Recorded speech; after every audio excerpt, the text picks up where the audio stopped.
Good morning student. मैं doctor Gautam हाल आज भौगोलिक चिंतन के ऊपर हमारा जो लेक्चर सीरीज है उसमें से आज हम अरब ज्योग्राफी का बारे में जानेंगे। अरब ज्योग्राफर्स का भौगोलिक चिंतन तथा उसके भूगोल के विकास में, भूगोल के विभिन्न ब्रांचेस शाखाएं के विकास में क्या अवदान रहा, इसके बारे में हम विस्तृत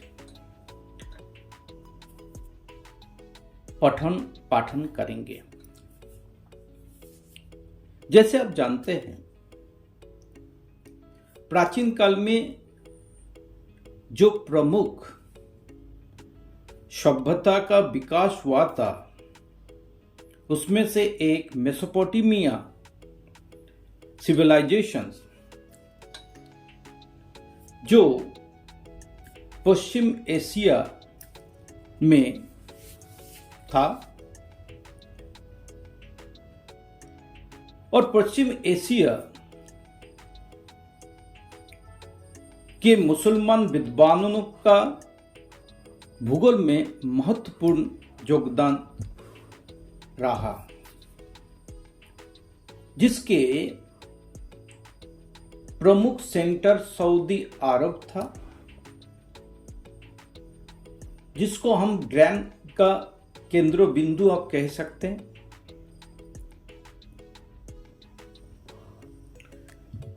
और अरब ज्योग्राफी का शुरुआत 6वीं से 12वीं शताब्दी के बीच में हो रहा। जब इस कालखंड को हम देखेंगे तो हमें पता चलेगा इस समय में पूरा यूरोप रिलीजियस फंडामेंटलिज्म से ग्रसित था, जिसको हम डार्क एज के रूप में जानता हूं। यूरोपीय देशों का धर्मांधता प्राप्त थी तथा धार्मिक स्थल एवं धर्मगुरु का विशेष प्रभाव सामाजिक, राजनैतिक, सांस्कृतिक चिंतन में था और इतनी ज्यादा प्रभावशाली था कि स्वाधीन रूप से चिंतन मनन तथा इसका बहिर्प्रकाश आम नागरिक के लिए संभव नहीं था।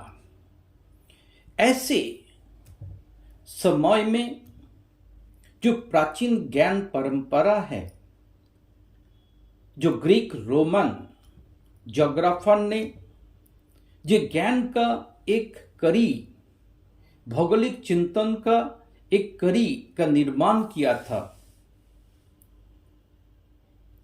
वो कोई ना कोई डीलिंक हो गया था इस डार्क एज में यूरोप में। उसी ज्ञान परंपरा को पुनर्जीवित करना तथा भौगोलिक ज्ञान तथा इसके सत्यता प्रामाणिक धारणा का साथ आम जनमानस में रखना एक बहुत बड़ा चैलेंज अरब ज्योग्राफर के सामने था। कैसे भौगोलिक चिंतन ज्ञान परंपरा को, जो भौगोलिक ज्ञान का जो धरोहर है, जो ग्रीक रोमन ने स्थापित किया था, उसको कैसे पुनर्जीवित किया जाए, ये अरब ज्योग्राफर का सामने एक चैलेंज के रूप में था। जब हम अरब देशों का भौगोलिक पृष्ठभूमि को देखेंगे पश्चिमी एशिया का भौगोलिक स्थिति अत्यंत महत्वपूर्ण रहा। ये ईस्ट एंड वेस्ट दोनों को संयोग करने वाला एक स्थल था। एक तरफ भूमध्य सागर से, दूसरे लाल सागर से हम यूरोपियन तथा एशियन देशों के साथ एक निकटतम संबंध स्थापित किया था। कर्क रेखा के समीप होने के कारण और महाद्वीप के पश्चिम होने के कारण मरुस्थली प्रदेश का दशा का आविर्भाव हुआ। खुले आकाश में ग्रह नक्षत्र को और ग्रह नक्षत्र का ध्यान आकर्षण किया। खगोल शास्त्र का नींव इसी में ही आपको आरंभ में पढ़ा था। जैसे आप आगे देखेंगे, आगे आप पढ़ेंगे, जानेंगे कि खगोल शास्त्र एस्ट्रोनॉमी का सही विकास जो है अरब ज्योग्राफर द्वारा किया गया है 6वीं शताब्दी से 12वीं शताब्दी तक, और 6 to 12 centuries।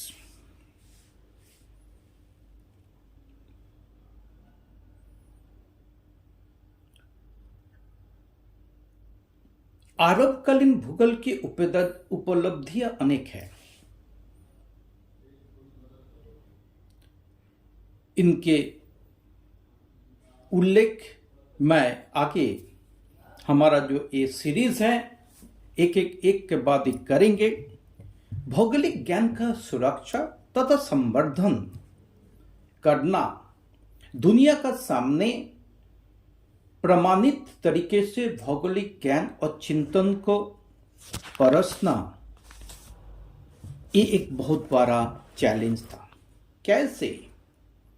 जो भौगोलिक ज्ञान चिंतन का परंपरा ग्रीक रोमन ने जो शुरुआत किया था, उसको कैसे पुनर्जीवित किया जाता, उस प्रभाव को कैसे कंटिन्यू किया जाए, ये एक बड़ा चैलेंज के रूप में अरब ज्योग्राफर का सामने आए थे। तो उन लोगों ने टॉलेमी, एरिस्टोनेस, स्ट्रैबो का जो कार्य है उसको अध्ययन करके उसके अनुवाद अरबी और फारसी लैंग्वेज में किया था, जिससे उस क्षेत्र का आम नागरिक को भौगोलिक ज्ञान के भौगोलिक ज्ञान के बारे में जागरूकता पैदा हो। इसके अलावा प्राचीन भारत के जो भूगोलविद थे, जो विद्वान थे, भारतीय विद्वान के कार्य को भी अनुवाद किया गया था। जैसे आर्यभट्ट है, बराहमिहिर है, भास्कराचार्य है, ब्रह्मगुप्त है। ये महान भारतीय विद्वान के कार्य को अरबी फारसी में अनुवाद करके लोगों को एस्ट्रोनॉमी, भौगोलिक चिंतन और पृथ्वी, सौरमंडल, इसके बारे में प्रामाणिक ज्ञान का संचार पर जागरूकता लाए थे। अरब ज्योग्राफर का जो योगदान है भौगोलिक चिंतन के विकास, वर्धन तथा संरक्षण में, उसमें कुछ ऐसे उल्लेखनीय शाखा है भूगोल के जिसमें इसमें सबसे ज्यादा योगदान का अवदान रहा। जैसे उसमें से एक है गणितीय भूगोल, मैथमेटिकल ज्योग्राफी। अरबी विद्वानों द्वारा पृथ्वी तथा सौरमंडल का स्थान, उसका उन ग्रह के साथ संबंध, पृथ्वी का घूर्णन, परिक्रमण, रोटेशन, रेवोल्यूशंस, एक्सटेंशन इत्यादि गणितीय फॉर्मूला द्वारा, गणित के साधारण फॉर्मूला व कैलकुलेशन द्वारा प्रामाणिक तरीके से प्रस्तुत किया गया। पृथ्वी के अक्षांश, देशांतर, लैटिट्यूड एंड लॉन्गिट्यूड्स, सूर्य चंद्रमा का दूरी and rotations, orbit, season, cycle of season, ऋतु का परिवर्तन, ये सब के बारे में प्रामाणिक तथ्य दिया था। अरब विद्वानों ने ब्रह्मांड एवं सौरमंडल का वर्णन किया है और पृथ्वी को ब्रह्मांड के एक अंश का रूप में माना है।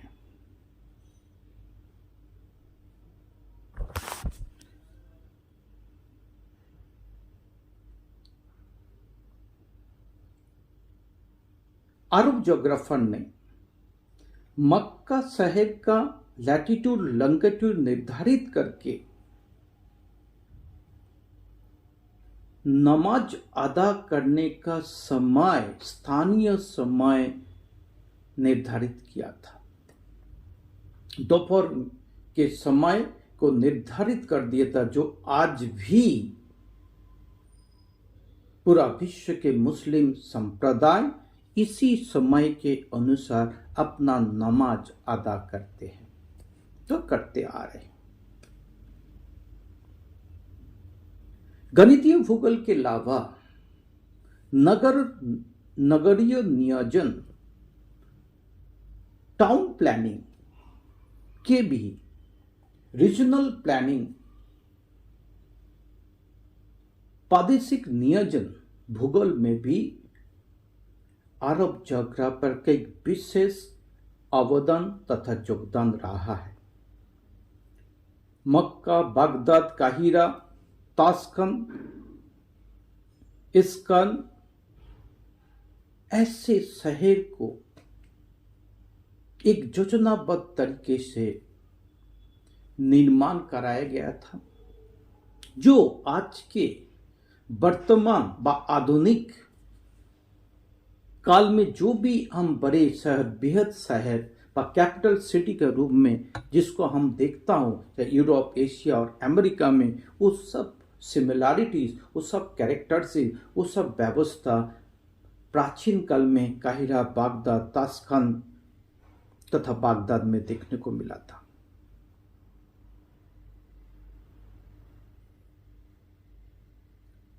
भौतिक भूगोल में भी अरब ज्योग्राफर का विशेष योगदान रहा। अरब भूगोलविद ने अल मसूदी साइकिल ऑफ एरोजन के बारे में विशेष जानकारी दिया था। उन्होंने विभिन्न क्षेत्रों का भू आकृति को अध्ययन करके उसका आकृति, प्रकृति तथा आकार में जो भी परिवर्तन आ रहे हैं कालांतर में, उसको ऑब्जर्व करने के बाद साइकिल ऑफ एरोजन प्रक्रिया का बारे में उन्होंने बताया और उसका व्यावहारिक रूप भी समझाया। अल मसूदी ने पृथ्वी के चारों ओर एक परत जो वायुमंडल के रूप में जाना जाता है, उसके 7 परत के बारे में बताया। ये वायुमंडल में 7 परत है, जिस परत से पूरा पृथ्वी क्या घेरे हुए है, उसका एक आवरण के रूप में प्रतीत होता है। ये जो एटमॉस्फेयर, लेयर ऑफ एटमॉस्फेयर, ये जो आपका ज्ञान है, ज्ञान परंपरा है, ये हमारा अरब ज्योग्राफर्स ने दिया था। इसके अलावा भी बारिश के होने का प्रक्रिया, कंडेंसेशन, इवापोरेशंस, ओस, बूंद, स्नोफॉल, इसके बारे में डिटेल्स, डिस्क्रिप्शंस, विवरण अरब ज्योग्राफर ने दिया। मतलब भौतिक भूगोल के साथ साथ जलवायु विज्ञान में भी, जो भौतिक भूगोल का एक हिस्सा के रूप में जाना जाता है, उसमें भी अरब ज्योग्राफर का एक विशेष योगदान रहा।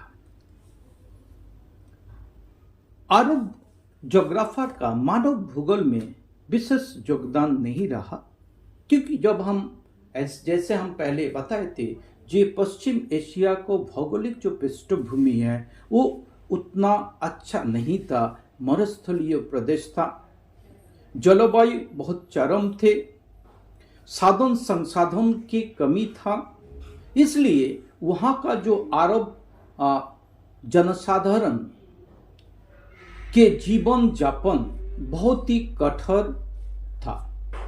संसाधन का कमी होने के नाते वहाँ का जो आर्थिक विकास व वृद्धि, जीवन शैली जो भी था अरब जोग्राफा की, बहुत ही कमजोर था, बहुत ही निम्न स्तर के थे। ऐसी स्थिति में जो अरब जोग्राफर्स वो अपना जो संसाधन की कमी को पूरा करने के लिए बेसिकली लुटेरा का झुंड में एक माइग्रेटरी प्लांडर्स के रूप में काम किया। जैसे आप हिस्ट्री में पढ़ते हो, अरब जोग्राफर्स ने विभिन्न आसपास के जगह में संघबद्ध रूप से जाके जो साधन संसाधन का लूट करने का काम किया है, जो एक से मोबाइल प्लांडर्स का रूप में काम किया, क्योंकि वो लोग बहुत साहसी थे, कठोर थे एवं वो हॉर्स राइडर्स थे। बिसाइड मानव भूगोल, ह्यूमन ज्योग्राफी, ये अरब जोग्राफर्स ने स्पिरिचुअल ज्योग्राफी में, मतलब आध्यात्मिक भूगोल में भी विशेष योगदान रहा। संसार में उत्तरी भागों के निवासियों को अरब विद्वानों ने मंगल एवं चंद्रमा ग्रहों के प्रभाव से आकर शिकारी प्रवृत्ति का बतलाया है। दक्षिण निवासी शनि का अधीन होकर आलसी हो जाता है। मध्यवर्ती क्षेत्रों में बृहस्पति एवं बुध के ग्रहों के प्रभाव के होने के नाते यहाँ का लोग वैज्ञानिक तथा विद्वान होते हैं, एक मेधावी होने का उन्हें दावा किया था। आध्यात्मिक एवं निश्चयवाद के एक अप्रत्यक्ष झलक जो हम ग्रीक और रोमन जोग्राफर्स में देखने को मिला, उसके कई ना कई प्रभाव जो हम अरब जोग्राफर का भौगोलिक चिंतन में हमें देखने को मिला। तो हम वी कैन से ये अरब जो जोग्राफर्स थे,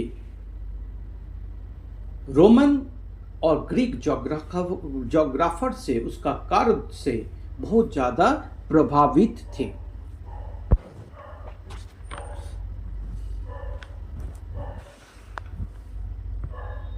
अरब जोग्राफर ने भौगोलिक शब्दकोश निर्माण में एक प्रभावी योगदान दिया था।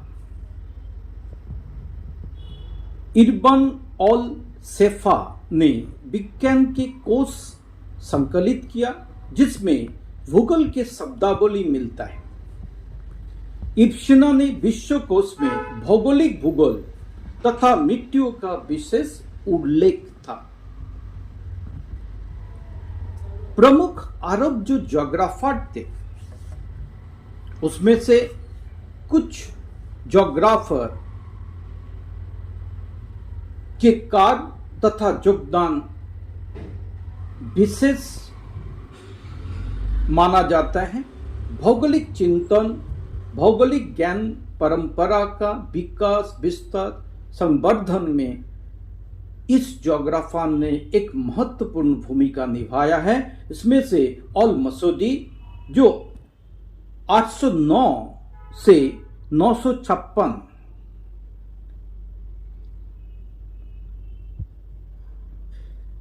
शताब्दी के बीच में रहा है,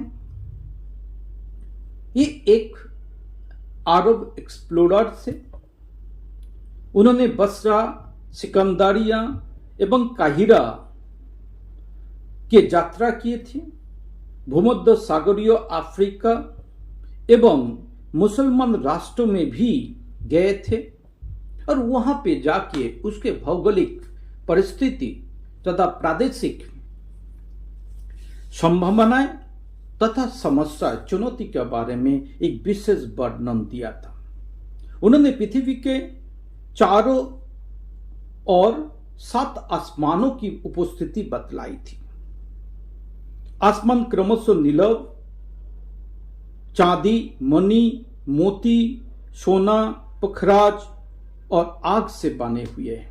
ये धारणा पुराणों में मिलती है। इसी तरह पृथ्वी के आंतरिक भाग में भी 7 पेटियां का बतलाया गया है। साथ ही पृथ्वी का ब्रह्मांड के केंद्र के रूप में माना था। अल-मसूदी पृथ्वी को गोलाकार मानते थे। उन्होंने भूमध्य सागर रेखा की परिधि 20,107 मील मानी। अल-मसूदी नदी के अपधरण कार्य का अच्छा ज्ञान था। विश्व के उन्होंने 7 जलवायु प्रखंड में विभाजित किया था। अरब के क्षेत्रों की चौथी जलवायु में प्रभावित माना। अल-मसूदी ने मानते थे प्राकृतिक वातावरण एवं मनुष्य के बीच में एक अंतर संबंध है। मानव बस्तियों शीत एवं आर्द्रता का प्रभाव की चर्चा उन्होंने किया। ठंडे देशों के निवासियों को स्वस्थ एवं श्वेत रंग का बतलाया। अल-मसूदी ने सिद्ध किया वातावरण रंग, रहन सहन, खान पीन के बदलाव का कारण होता है। अल-मसूदी के बाद और एक प्रकांड पंडित विद्वान अल-बिरूनी, जो एक हिस्टोरियन भी थे, इतिहासकार भी थे और उनके भौगोलिक चिंतन विकास वर्धन में भी इक्वल कंट्रीब्यूशन रहा। जो मोहम्मद गजनबी के साथ रहने के कारण यात्री की कोटि में भी गिने जाता है। वो भारत आए थे तथा उज्जैन एवं कन्नौज गए थे। पाणिनि की रचना का उन्होंने विशेष अध्ययन किया।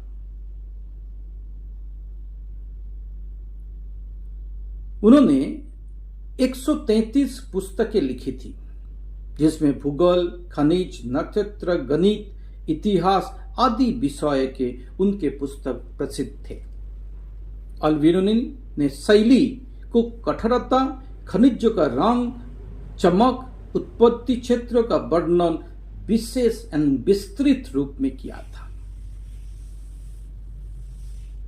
पश्चिमी एवं मध्य एशिया में पाने वाले, मिलने वाले जो खनिज है उनके विशेष ज्ञान था। अल-बिरूनी ने गणित, खगोल शास्त्र का भूगोल में अधिक महत्व दिया। बागदाद, गजनी, मार्सेल्स आदि नगरों का भौगोलिक स्थिति का निर्धारण उन्होंने किया था। अल-मसूदी उनका जो कंटेम्पोररी था वह प्रेडिसेसर थे।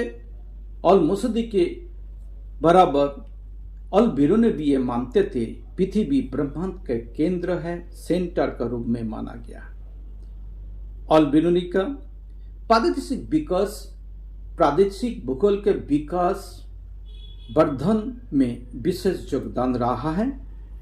मोहम्मद गजनी के प्रभाव से उन्होंने राजनीति, समाज एवं अर्थव्यवस्था पर अपने विचार व्यक्त किए।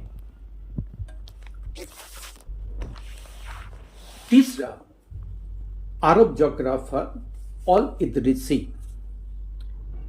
जो 1099 से 1165 ईसा के बाद के था। एपी जिसको हम लोग बोलता हूं। इदरिसी महोदय मोरक्को के निवासी थे। उनका अधिकांश समय सिसिली, के तत्कालीन राज दरबार में बीता। उन्होंने ग्रेट ब्रिटेन, अफ्रीका, इराक तक का यात्रा किए थे। अल इदरीसी ने विभिन्न जलवायु प्रखंडों की उपविभागों का विभाजित किया तथा उन उपविभागों की कृषि, वनस्पति, पशुपालन, मिट्टी का विवरण, इसके एक विस्तृत ज्ञान अपने भूगोल के पुस्तक में वर्णन किया। अल इदरीसी ने रोमन ज्योग्राफर से काफी प्रभावित रहा, जो उनके कार्य, उनके वर्णन और पुस्तक का जो एक्सप्लेनेशन स्टाइल है उसमें प्रस्तुत होता है। Last but not least Arab geographer था इब्न बतूता, जो भी एक हिस्टोरियन के रूप में भी हम लोग जानते थे। इब्न बतूता अफ्रीका में जन्मे एवं अरब जगत में महानतम यात्री का रूप में प्रख्यात हुए। उन्होंने 30 वर्ष में 1.2 लाख किलोमीटर यात्रा की थी तथा अनेक भौगोलिक तथ्यों को स्पष्ट किया था। जो मिथ था, जो आधा अधूरा ज्ञान था उस प्रदेश की भौगोलिक स्थिति के बारे में, उन्होंने अपना प्रामाणिक तथ्य को द्वारा वो जो भौगोलिक चिंतन में जो मिथ था उस मिथ को उन्होंने तोड़ा, एक नया ज्ञान परंपरा, एक नया इंफॉर्मेशन सिस्टम को उन्होंने स्थापित किया।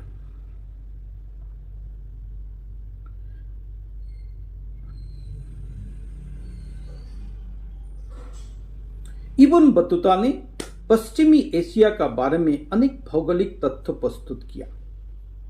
उनके अनुसार नील, बचला, फरात, सीर, बरवा, अबू दरिया संसार की प्रमुख नदियां हैं। नील घाटी के मानव अधिवास, कृषि, बाढ़, सूखा आदि का उल्लेख भी उन्होंने किया। सिंधु, गंगा, यमुना, वोल्गा नदियों का ज्ञान प्रामाणिक तरीके से उन्होंने अपने पुस्तक के वर्णन किया।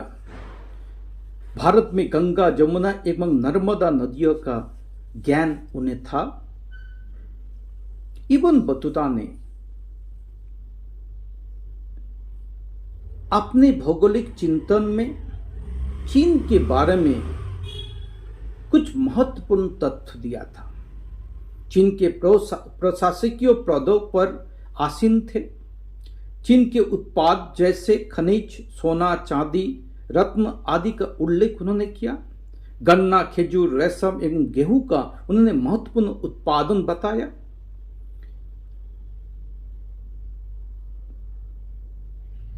पेकिंग, जो वर्तमान में बीजिंग एवं कैंटन नगरों का विशेष उल्लेख किया। उसके नगर नियोजन तथा प्रादेशिक भूगोल के जो नगर नियोजन पद्धति के बारे में उन्होंने विशेष आलेख प्रस्तुत किया। चीन में उस समय चंगेज खां का शासन था। व्यापार में कागज की मुद्रा प्रचलित था। इस तरह का इब्न बतूता ने तत्कालीन भौगोलिक ज्ञान में अभिवृद्धि की। भारत, मालदीव, चीन आदि का बारे में भौगोलिक तत्व अनुभविक विधि से उन्होंने प्रस्तुत किया अपने पुस्तकों में। तो ये था अरब स्कूल ऑफ ज्योग्राफी का एक संक्षिप्त विवरण है। प्राचीन स्कूल जो अभी तक हम लोगों ने स्टडी किया, जाना, उसमें से Greek, Roman, Indian and Arab school of geography के ये 4 जो प्राचीन स्कूल है, इसके बारे में अभी हम लोग को जो भौगोलिक चिंतन का सीरीज है वो कंप्लीट हुआ है। आने वाले जो हमारा लेक्चर सीरीज होगा उस सीरीज में हम एक नतून स्कूल को लेके एक जो रेनेसांस एज है भौगोलिक चिंतन का, उस कालखंड के भौगोलिक चिंतन का विकास विस्तार मेनली जो यूरोपियन जो देश है उसके बारे में हम जानेंगे। तब तक के लिए गुड बाय। आप अरब ज्योग्राफर बहुत ही इंटरेस्टिंग है, इसको बहुत अच्छा से पढ़िए। और भौगोलिक चिंतन भूगोल के आत्मा है। भौगोलिक ज्ञान का वर्धन विकास वृद्धि में भौगोलिक चिंतन को जानना अति आवश्यक है। जनरली हमने देखा है भौगोलिक चिंतन पढ़ने में, क्योंकि डिस्क्रिप्टरी है, इसके ऐतिहासिक पृष्ठभूमि है, बहुत सारे डेटाज है, जन्म मृत्यु कब क्या पढ़ाई किया था, कहाँ से घुमा था, ये सब भ्रमण पर्यटन बहुत ज़्यादा डेटा इसमें है, इसलिए बच्चों को बहुत ज़्यादा इंटरेस्ट नहीं होता है। मगर आप जरूर ध्यान दीजिए, भौगोलिक चिंतन के सही जानकारी बिना भूगोल के ज्ञान प्राप्त करना एक फॉल्सिफिकेशन का रूप में जाना जाएगा। संपूर्णता ज्ञान के संपूर्णता कभी नहीं आ सकता है। इसलिए ज्योग्राफिकल थॉट्स तथा भौगोलिक चिंतन को ध्यान से पढ़ना, समझना और उस खंड के बारे में अपना एक आइडियोलॉजी, अपना एक ज्ञान, अपना एक अभिज्ञता का निर्माण करना बहुत ही आवश्यक है। हमें आशा है आप सब इस बात को समझेंगे और भौगोलिक चिंतन को पठन पाठन में आपकी रुचि का वृद्धि करेंगे। Thank you. Good bye.